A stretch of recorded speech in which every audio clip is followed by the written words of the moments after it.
Omulungi ali ku Salam TV nkwaniriza nnyo sibyotya olyotya nze Nabukenya Aminah essaawa zino zennyini programu yaffe eŋŋanzi Kadaama ebaate eyingidde otutunuulira obulamu bw'Abaganda baffe abali mu nsi ez'enjawulo abakola emirimu egy'enjawulo olwo nno ne balyoka babeera ba ambassadors ba Uganda ne baba nga bazimba eggwanga lyaffe Uganda olwo gwe abongooteeza nti bannange bali mu buddu ate gwe n'oswaluka tufungize tulabe nga tugenda ate tubeeko kye twekolera buli w'obeera awo n'otunuulira ekisaawe buli lukya babaawo abafuluma ne bagenda naye ate gavumenti egamba egende eyongera amaanyi mu Gulf ate n'egenda neyongera amaanyi ne mu nsi endala okuli Canada, London, Turkey, Germany n'ensi endala esaggula naye gw'olowooza ddala emirimu gino bannayuganda banaagifuna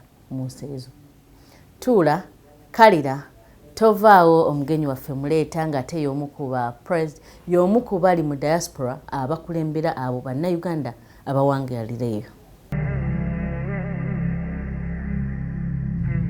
Omulungi ali ku Salam TV. Assalamu alaikum warahmatullahi wabarakatuh. Banafa besaideni. The Lord is good all the time and all the time the Lord is good. Kituufu nkugambye ndeeta one of the leaders abakulira bannayuganda mu diaspora. Diaspora mbando njogera ki? Njogera kwabo bannayuganda abali wabweru w'eggwanga abakola emirimu egy'enjawulo. Wagenda otya? Wayita mu company bakutwala butwazi wagenda ku lulwo weewandiisa mu kibiina kino oba tonnaba lukazambwa ate era obeere nga weewandiisa. Ndi ne Hajj Kasim Sali ono nga ye chairman wa Culture in Diaspora. Wenjogera ku Culture in Diaspora atakitegedde ye mwennyini kakweyanjulire. Hajji tukwaniriza. Nsanyusa nnyo. Wa alaikum salam wa rahmatullahi wa barakatuh. Ngaira Aminah wagambye nsanyusa okulaba ku kyekisookera ddala. Nange nsanyusa okusiika. Era n'okuba ku mukutu guno gwa Salam TV kubanga kati gwe mukutu ogutuuka mu diaspora kuba tulina ne programu yaffe ennamba ya Diaspora Connect. True. So Salam TV yatukoledde kyamaanyi. Kasim Sali chairman wa Uganda Culture mu Diaspora era president wa ekibiina ekyo. Ekyo kyennyini. Era nga nze mutesitesi wa Uganda kwaffe Business and Culture Forum yabeera mu kibuga Edmonton era wamu ne World Heritage Festivals ezibeerayo buli mwaka zonna nsi eyo. You are the president, you are the kazitegeka. Yeah. Gw'obivunaanyizibwako. Kabisa. Wow. World Heritage eyo nnungi ku bantu bonna kuba tesosola myaka. Okay. Ate etuyambibwako gavumenti eya wakati mu Canada. Wana Uganda ffe tujjawo bujja ba delegates buli mwaka. Okay.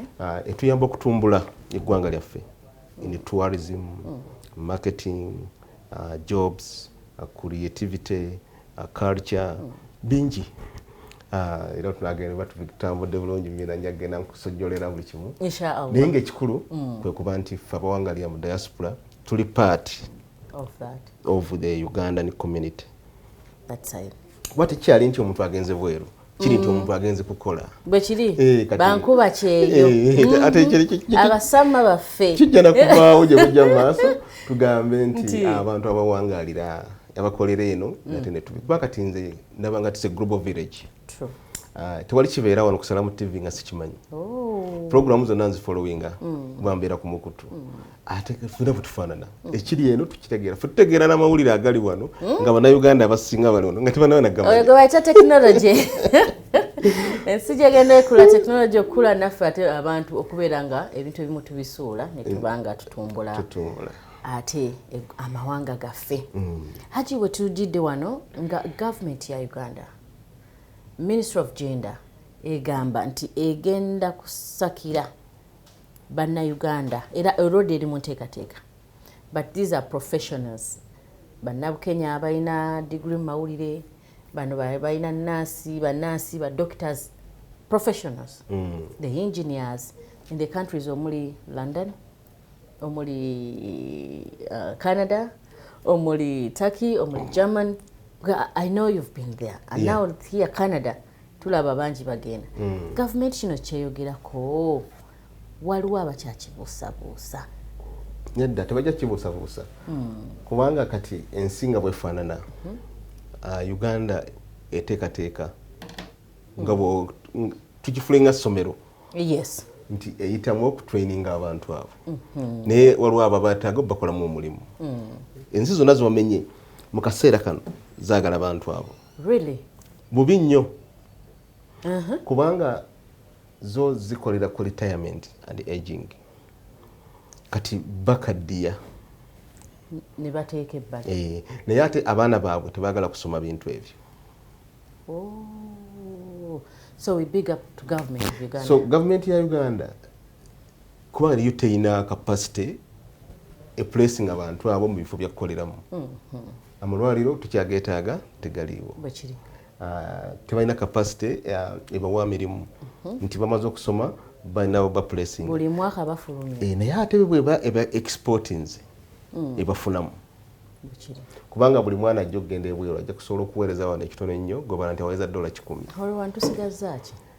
Tusigazza ssente. Mbutuufu Nabukenya afuna 5. Kikaya atambudde ageze e Canada anga Nabukenya zino ofuna ebi buli week. Bw'ofuna emitwalo aga buli mwezi. Uganda tusigaza in the profession. Kakati yenjawulo ejja kubamu. Naye ati mu biseera ebyedda omanyi wabaawo kye tuyita rotation.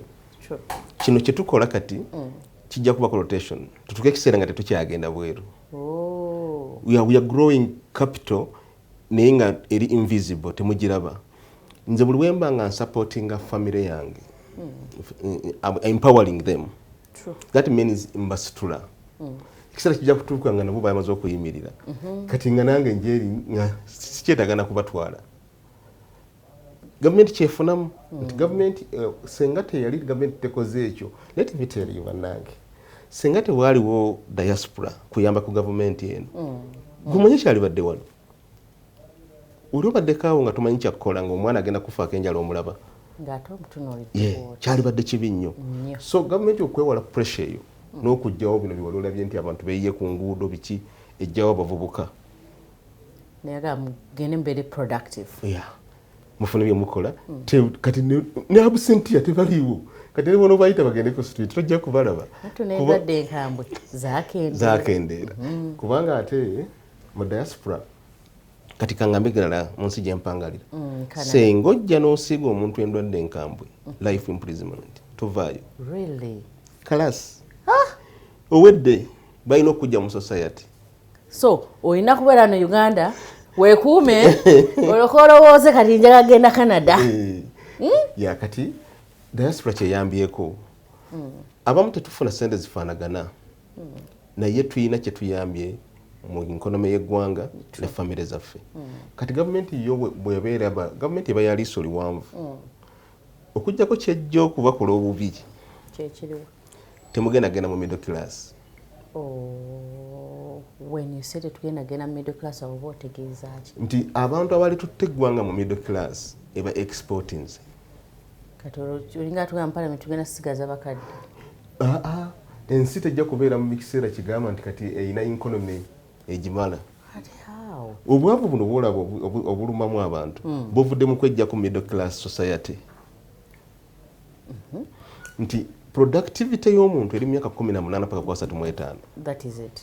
Ate ne professionalism mwasomedde awo kati bonna obejjeeko oba totti. Ate bewejjeeko be babuka balina obusobozi kubanga okugenda ebweru ogula ticket sente ogoba visa sente kati means gwoyinamu kati gwotambuza economy kati government yekujjeewo yeggwa omuvubuka kati awo middle class middle class ekikoze eki egikavinze oli ajja kugamba haji tuzaala enkya n'eggulo anti bamuzaate anti betwala abakula byonu program Kadaama tuba tuyiga ateeka wetusayika bannange ebintu bino temubibuusa maaso naddala mmwe abakuzeemu abanoonya ssente ogenda okukola kintu kirungi nnyo ate kati ekirala yasana balako ekyo ati osanga ensi nga zi Canada bwekutwala etwaleko ne famire yo by the way ekutwalira ddala nekwerabiza neka ne famire negitwala noba contented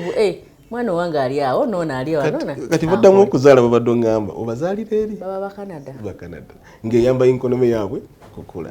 Uganda tukakana tukola fufu tulina middle class gye tuwangalira kubanga that age tugirina ate eri very productive. So kwegamba government yeseguddewo ne muwaatwa which is good ekoze buli kimu naye eyina nayo okukola ekisoboka okulaba nti ekuleetinga nnyo emirimu okusigazaako abamu kubanga let me tell you when nagenda e Canada nga tuliyo ng'enkumi Ugandans katuli mu mitwalo 10 okwo gwali mwaka ki wake 99 kati wenjogerera kati tusuka emitwalo 10 naye nga bbanga lya myaka 2 kati bagenda nnyo kati ate abazze okuva mu 2006 paka kati bw'ogenda okukola nti bakole multiplication yaabwe mu myaka emirala 5 tujja kuba na Uganda tumaze okuwera miliyoni in Canada mu myaka 5.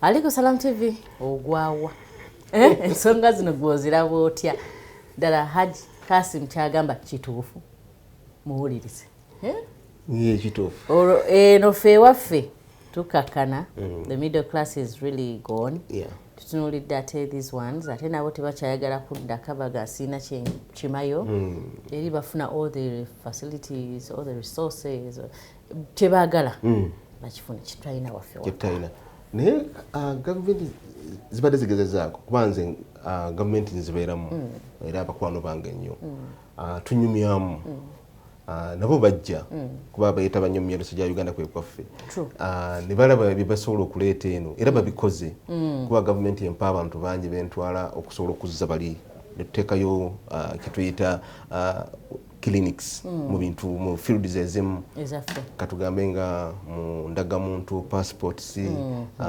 tourism tukola ddala clinics ezo abantu ne bajja bangi ne ba embracinga those government projects ate n'ekirala gavumenti egezezaako okusindika eddoboozi nti kati gye tuli eka mukomeewo awo era weebaagalira ennyo ebayita kubanga buli kati mukomeewo tukulaakulanye ewaka buli bw'ozimba ennyumba ofuna abapoota abazimba kati oba okulieta nze emirimu kati teri muntu ali bweru atazimba be batono nnyo abasinga bonna bazimba kati manya nti section ye ya construction diaspora gikutte bulungi era kubanga nyumba ezisinga kumeruseeko zaba diaspora ekintu kyatandaba ku investinga mu nnyo ya agriculture the other side bano bannayuganda abawangalira mu diaspora tebanaba ku investinga no mu agriculture ate nga nze kinsinga kati obba encouraginga to invest in agriculture okukuumira abavubuka bana bamu mu byalo when Nabukenya isi balina eka 7 njaga goba kubya Canada Ggwanga Nabukenya yita miliyoni 10 miliyoni 2 ekibira kana ashirikayo eka 7 nazirikayo nagamba kangende Canada nakola ki laba mungu wajja ne batakuwa na visa batakuwa kubanga visa ya Canada bakanda bajegabira boka naye abantu oyino bayambako Amina kuba kati oyine eddoboozi bannyonnyole bakulaba okubawo n'okubabbako ssente ezo miliyoni 10 balina kujja mu Uganda Culture and Diaspora ne beewandisiza ewaffe only that kubanga ewaffe ekinene ennyo omuntu ayinza okusasula miliyoni 7 bw'aba nga anyigiriziddwa your process yonna paka ku visa kale ate wano kituka ku tiketi yagyegulira kubanga tiketi ya Canada eri very expensive naye ate evalinga buli mwezi sente zibandala atambudde mu sama abakimanyi olwo ani eligible okugenda Canada nsi tesosola okumanya nti Canada ya opening borders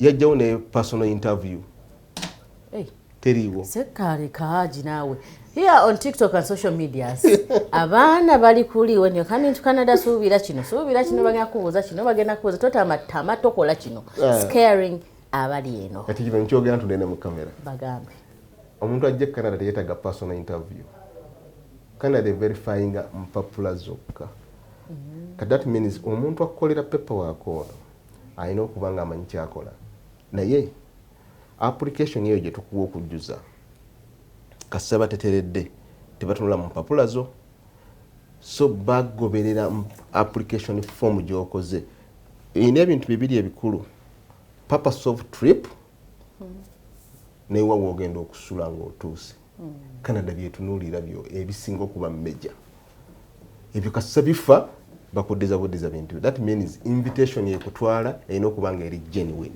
Invitation yekutwala ye visa ye kuba purpose of trip. Purpose of trip. Oba ddala wekikubye. Ati mwe muddaano mga leeta ebyapa, leeta sima pepa z'amasanyalaze, leeta gundi za umeme, leeta ate z'amazzi. Subhanallah. Babikusaba ebyo tubiyita social ties. Naye kisinzira ku mwana emyaka gy'olina. Abamu ba myaka 18 abo baba tebabiina. Abo tulina bafunira sponsor. Tugambye nti Salamu TV negamba nti ono Kasimu Sali nja muyambako. Kati yo yetuwa bwibanga statement yayo na baluwa recommending nti ddala Kasimu Sali egenda muwa obuyambi mu kutambula kwe mu kusula ne walaga. Okay. Chichoka.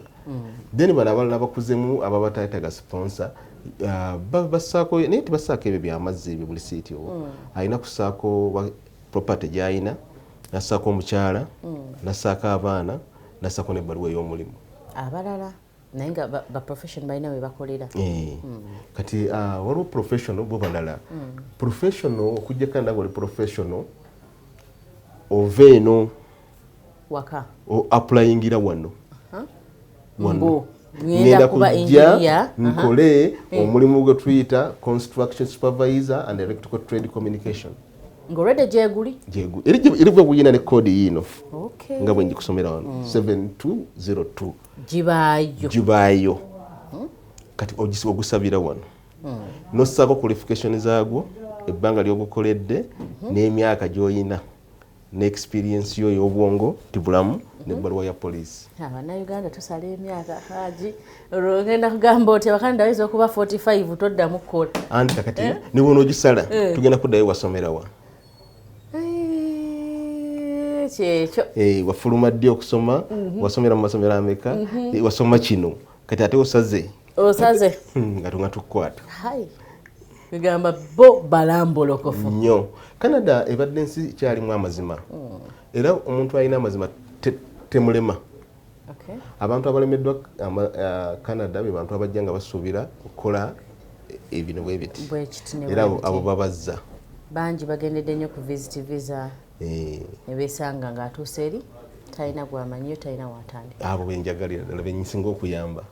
Kubanga nze omulimu gwange ndi settlement officer. Nkola gwa settlement ntuuza abannayuganda bali stranded. Bannayuganda kati gye bali abakola mu mirimu egyo. Naye omukwano gwange nnyo abeera bamuyita Brenda mu Edmonton ayambye nnyo nnyo bannayuganda. Ate nga batuukira awo balina okusula wadde alika afuba okulaba nga bafuna omufaliso. Wasula lwakiri yeebake then tutandikira awo enkya. Awo we wava engombe egamba Bulaaya si nnyangu. Bamu ne bagyevuma. Lwaki omuntu aba yeevuma Bulaaya? Kubanga nti baba batuukiddemu oluusi yakuba essimu ng'ajja ne bamubulako. Naga nja kulisiivinga jangu. Naye oluusi agenda okulisiivinga banne kambabulyeko abantu abali ku mukutu. Bagambe. Si buli muntu ali e Bulaaya nti ali bulungi. Nga omulaba nti no tuyinayo abaavu ne Bulaaya waliyo bannayuganda ng'era nga baavu. Kati naye tajja kugamba kubanga ajja kwekubisa ekifaananyi ng'ali ku street yeesigamye emmotoka. Golowooza nti gundi yatuuka. Kati ogenda omusanga nga naye talina waasula basuza musuze. Naye gwe yakugambye ajja kulisiivinga. Kati ye kyakola bw'okuba essimu agamba jangu kuba tajja kugaana kujja. Naye wali naye talina waakutwala.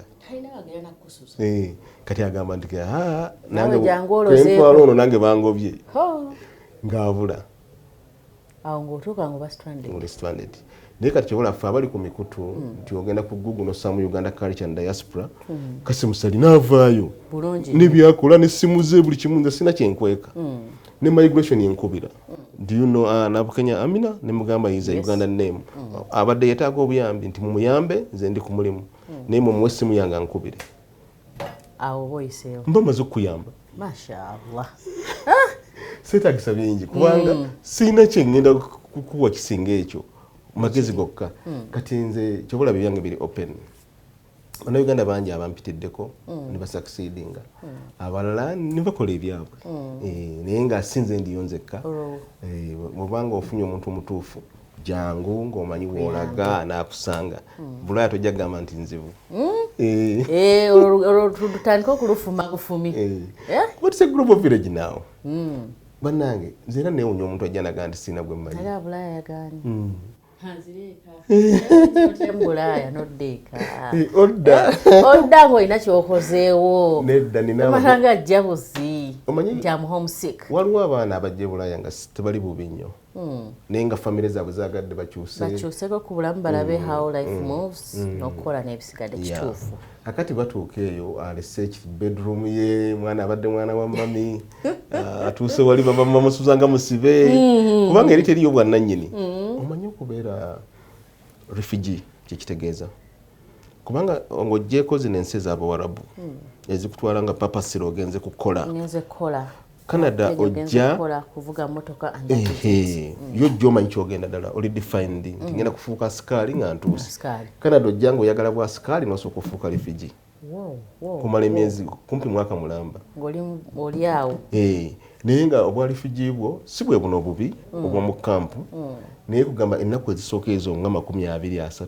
zikosa nnyo awo Haji nyigawo nnyo kubeera bwe bagamba yatuukidde mu bed space ali mu nnyumba tetumanyi tetunokyamuwuliza n'essimu yazijje kubanga essimu ziba tezikyakola talina wifi asula bateekawo mifaliso bati mugwamu wansi abamu nemwebaka who cares babaliisa bigaati ate osula n'abantu abalina entegeera endala abamu balalu abamu ba convict bakabajja mu makomera kubanga ebifo ebyo tubita home of homeless people teriyo shelter z'abarefugee oyingirayo ng'osooka owummulamu bakuta kulya kava nga ffeno tukwerabira nakajjukira ffe kasoli nyebaati twagala ssente kyekidda naawe okola ensobi olutuka ku airport n'obakubira ekifaananyi n'oweereza yatuuse kati atuweereze ssente twagala ssente ya Allah program Kadaama tukyali ne Haji Kasim Sali atunyumizaamu you guys abagala okutambula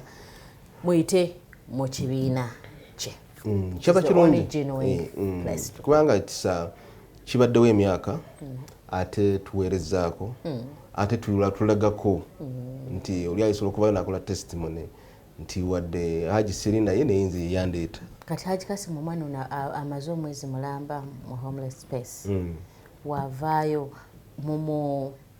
mumukukwata mutya kumbudabuda omuteeka mu society tumutandikire eno gyali you go and visit him nomu advising what to do oba wafunye akadde n'omugamba nayitayo ku office eya Uganda Culture and Diaspora najjayo ne mu discussinga what next kikyagenda okuyitamu procedure agenda mutwalira bbanga kikyasuubira after then bwamala okufuna work permit ye n'omugamba kati oli free kubanga wofunye work permit bamaze okuwa brown paper sini number obutandisa okubeera ddala nga enjawulo wakati wo naye Haji Kasim Kasim gamba nti citizen gwe gamba nti nze nkyali refugee nga gwoyogedde ndakubuuza mumaze okumpa empapula zange muntadde olumba nfuuse mutuuze enjawulo ng'oyogedde kyoli naye nga kati nga bwe tuli wano tutasobola tukwawula tasobola kumanya nti ono Haji ye mutuuze ono Aminah ali ku green card tasobola gw'omala kweyogerako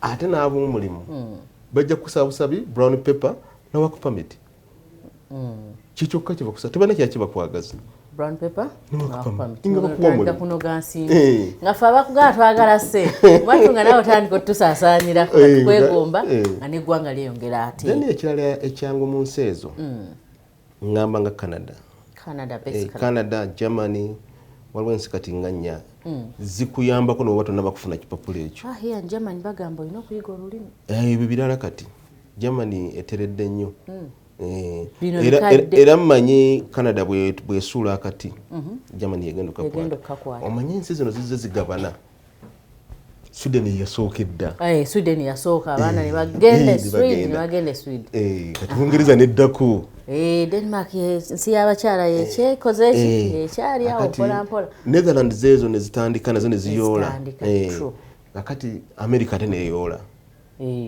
kati kiseera kino Canada yeyoola Canada bw'eta kati kano nze manyi kagenda kudda Germany so we should use this opportunity kubanga weeri naye lwakuba ekizibu Amina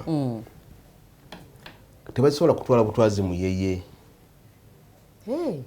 waliwo akakuŋŋuuta the screen nabo baagalamu ku cream kubanga tuteyo abantu bangi abatuuka eri ne babanga ate bali useless naye ng'ate avudde wano ng'ate asigadde wano ngenda kukola naye watuuka eno omugamba naye asigadde Uganda kasaba malo muwaayo buno obusente $7 omwezi ebikukola ng'abita subhanallah ng'agamba olwaba agenze kukolayo ki kyo kyantawaanya ng'agumiikiriza olusanvu ng'alaba olusanvu kinene nnyo ng'ajjako 350 ng'asharinga ennyumba n'omuntu ng'asigaza 3 bye wano nga naffe tuba twagala ssente nga tutandika okusaasa kubanga abadde tazifuna Uganda that excitement they get talk to them basikole batya nze sibakkiriza kugenda ku welfare webava obuzibu era nze bonna bamanyi abatuukire wa haji tayagala mugende ku welfare yayagala bwojja funa waka permit funa omulimu okole oyamba famire yo kwegamba that amaanyi ago goteekamu gakulumirize oleme kubeera lezi kubanga mmanyi kyoyisemu okufuna visa manyi bakadde be batunze manyi naye wava Uganda tulina kyoyina lwaki tuuka n'obeera leze ate ng'emirimu weegiri wana Amina emirimu e Canada tosobola gimalawo haja awo oba otandika mirimu ki buli omu amanyi waagwa bwe naagenda ku mirimu Canada gyeyo gye yetegeeza emirimu gya professionalism egiri e Canada egamba olina okuba nga omanyimu oluzungu n'ekyo wasoma gye emirimu gye nasoose okugamba gye mu mutwe bagitwala gye gisinga bo fono kye tuyita career jobs developing a new career jobs bali aba Canada era gye emirimu egiri listed nja kuwa chat wano ngamba jajji bateerako musomerako osobola okumusomerako n'omuwayo ninayo gino ne gino kakati tulina engawolaba wano oyinza okugenda mu kodi zaffe 7271 n'olaba kye tuyita carpenters ababazi mulimu gupeyinga sente nyingi ogwababazi oba ogenda bali wano babongoota bali awo bangi bazibu bw'okebera mu Alberta omubazi awa waggulu afuna $5.2 buli ssaawa per hour awasembayo muwa sente ntono bayitayo Yukon bayitayo Quebec Prince Edward Island bamuwa $3.8 buli ssaawa omubazi guba hirinze nga omubazi katujja tuniyo omulimu mulanga bwolaba sheet metal work abana bakola nga amabaati olaba nabekatwe bakola amabaati abawesi abo babeetaaga nnyo abawesi pananga abaana bangi katwe abaana bangi abasomye ebintu bino akati babisomye ebbalo bazigyeyo ekyambogo balina experience abo babeetaagira ddala bamakanika bwe ntunule wano ku kodi yange tuyina tuyita ba plumbers nabo babeetaaga nnyo naye nga bwenga states era sente bwe zigenda ziddiningana buli state egaba sente zaayo kuba it's a federated country ensi ya federal buli mukozi emuwa kwegaba embeera ejjinja sente zange ez'ejjinja ziba ndala obeera e Masaka sente z'okuya tuwa example tuyina ba heavy duty equipments bana bavuga nga tractor ebimotoka ebyo ebinene bamakanikisa abo babikanika so badobuuza bemadembuuza bamakanika kubatina bangi ne kodi yaabwe kweri 7312 bamakanika Canada yagikodingira ddala negaaga guno omirimu weegiri 7312 ye kodi y'omulimu ogwo ogufuna gwo mwatudduka budduka tuyina wa welders obalaba abawukya ebyuma mbalaba bulungi nnyo nebakyusa ne bakola kakati naabo Canada ebaagala lwa nsonga emu tuyina kye tuyita fuel oba petroleum industry batambuza amafuta mu pipes babeera eyo wansi mu tunnels Canada ejja amafuta Canada negasindika paka China mu pipes down bagayisa kati babatwala ne mugenda nga bulaba zi internet zino America kusindika internet wano ziyita wansi mu mazzi bateeka wansi wires banandoza emirimu gino mugiraba jo mingi ddala haja abantu bano botwala ogambye bakolera mu different states nga tumaliriza how do you monitor them nze simonitaringa you don't no gwe kastomalo muwana kutuusa ne tukolako settlement yes n'ofuuka nti Canada ekukkiriza okubeera mu nsi yaabwe oli waddembe okukyuzinga weyagala okubeera awo abaakutadde mugamba akulaba nga tumaliriza Haji era bawe ku kalowoozo akasembayo ekisookera ddala nebaziza Aminah okunkyazaako namwe okutulaba kubanga kibadde twogedde ebigambo nno bingi binyuma biwooma nga batutebikaawo Uganda Culture and Diaspora organization eno yammwe bana diaspora namwe abagala tweyungako tuli open nnyo musobola okweyunga ku mukutu gwaffe ne tubeera ffenna musobola okujja ne muwandisa nga bammemba tetulina buzibu bwonna naye ekikulu tuyambako nnyo kwabo abaagala okujja okukolerayo okusomerayo n'okuba nti baleeta famire zaabwe mu Bulaaya kusinga ddala Canada gye mpangaalira ekirala tutegeka the Uganda kwaffe Business and Culture Forum buli mwaka ebaayo ate ebeera mu kibuga kimu Edmonton nja kubasaba mujje mwewandiise naffe tubatwalire mu gundi eyo kubanga ye shortcut Canada gwesobola okutwalira omuntu yenna abaana bakamala okusoma abasomyeko ne mutuuka eri ne muyiiya obulamu bwammwe mbadde kasi musale nga Aminah yankyazizaako wano Haji ng'omaliriza wano osangibwa wa kubeera kantu akakulu nnyo tukunoonya Uganda nsangibwa ku Cornerstone Plaza ekizimbe kiri awo Kafumbe Mukasa Road floor ya kusatu room 74 nesimu yitu esimu yaffe ku mukutu kweri naye eri 753 628 566 ku WhatsApp munfuna ku +1 780 655 1614 1614 program Kadaama mumuwulidde bikaseera mugamba yamina yogera nnyo Saudi ffe tuba twogera wonna tubaagazisa bannange tugende tukole tuzimbe Uganda ey'enkya twezimbe naffe tuve mu nnawonkeera w'obwavu musikirize tukome wano ate era tusinkane sabbiiti ejja n'omuto omulala naye akubuulire era akumanyise wa olina okuyita nsi ekigyo yandiyagadde ogendamu naye saa zino Canada yeri ku mimwa tugende tukole atakumira mpeera ku nkumire sula bulungi weraba